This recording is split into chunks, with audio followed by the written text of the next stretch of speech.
सर्वप्रथम मी आपल्या या राज्याचे मुख्यमंत्री माननीय देवेंद्रजी फडणवीस, दोन्ही आपले उपमुख्यमंत्री श्री एकनाथजी शिंदे, श्री अजितजी पवार आणि संपूर्ण मंत्रिमंडळ यांचे मी अत्यंत आभारी आहे. त्यांनी मला एवढा एक प्रगतशील आणि महान राज्याच्या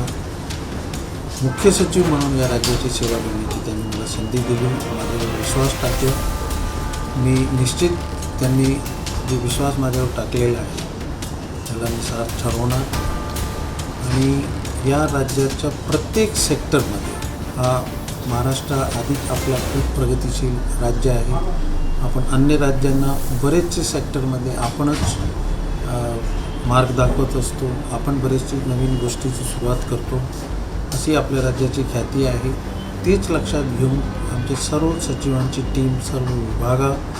सर्व डिपार्टमेंट, कार्यालय यांच्यामध्ये समन्वय साधून आणि नवीन तंत्रज्ञान, नवीन काही इनोव्हेशन या सगळ्यांच्या माध्यमातून या लोकांच्या, या राज्याच्या लोकांचे जीवनामध्ये कसं सुकरपणा येईल,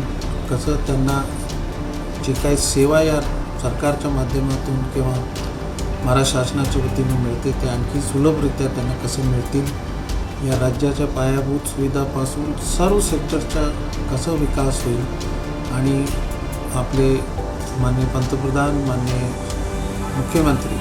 हे 2047च्या विकसित महाराष्ट्राचे जे स्वप्न पाहत आहे आणि त्यांनी जी दिशा आम्हाला जी दिलेली आहे त्या दिशाकडे आपला हा राज्य कसं वाटचाल करतील तेवढे मी माझ्या वतीने आपले या सर्व महाराष्ट्र राज्याच्या लोकांनी शब्द देऊ शकतो की माझी पूर्ण टीम एक टीम म्हणून या सर्व ध्येयाला, सर्व डिपार्टमेंटला, सर्व सेक्टरला आपल्या पुढे नेण्यासाठी जे काही आमची मदत लागेल आणि 24 तास आम्ही त्यासाठी आम्ही काम करतो.